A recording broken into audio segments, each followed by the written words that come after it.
Sometimes people say to me, what's an intensive about? Well, it's about life. An intensive goes from 9 in the morning till 6 at night, and 5 days. 5 days. In those 5 days, I'm known as a spiritual teacher, and I accept that. I didn't like it for a long time, but I accept that I'm a spiritual teacher. But still I see it slightly differently. There's 2 ways to live life. One way works and the other way doesn't work. And this isn't about how much money you have, or how big house you have, or how many cars you've got. It's nothing to do with that. It's the way that works on every level, but particularly on the spiritual level. And I would probably say 90–94% of people who are living subconsciously, it doesn't work.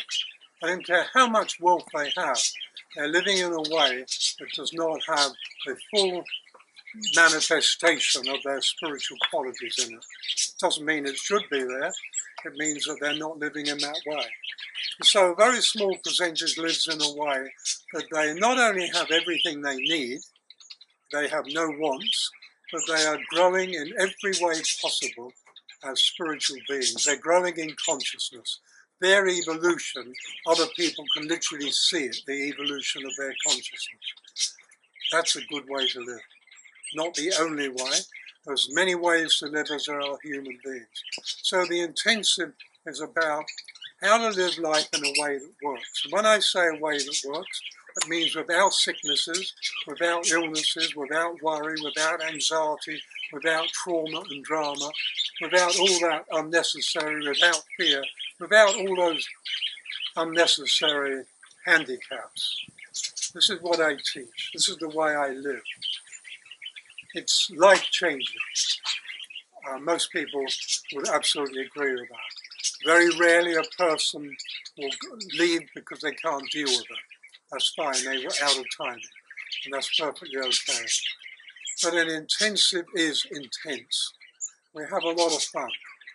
We have a lot of laughter. There are some tears quite often.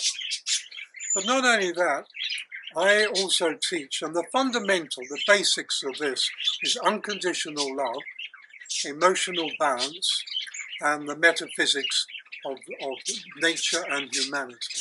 This is the basis of it all. Because as you know, I do a lot of metaphysical traveling, or you may not know. And so twice every day we do inner exercises. And in those inner exercises, I teach people how to develop the brain, to move into whole brain development. I teach how to stimulate and engage the pineal and bring that back into their life.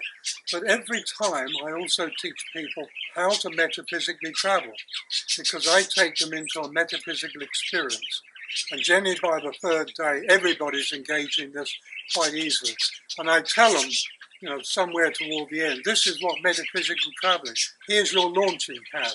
You can carry on from this. You can move into your own journeys and your own expression. So I'm actually teaching people also what metaphysics is and how you metaphysically travel. But the main thrust of everything for me is unconditional love. That's the big one. I love myself unconditionally, which also means I love you unconditionally. And you might be thinking, well, that's rubbish. You don't know me. I don't need to know who you are personally. There's one human energy. And if I'm loving myself unconditionally, I'm loving humanity unconditionally. Doesn't mean I approve of all the actions. Doesn't mean I approve of any of those things. And not that it matters whether I approve or not. They're happening. But what I'm saying is, love is all-encompassing. And when you're loving yourself that way, your whole life changes. It's like an ascension. You ascend into a different way of living. And that ascension doesn't have a ceiling to it. It doesn't have a roof. You can't go any higher. You can keep ascending. I'm still ascending. I'm not ascending with a biblical sense, but ascending in consciousness. And this is what I am basically about, the evolution of your consciousness through unconditional love, emotional balance, and the metaphysical world of truth.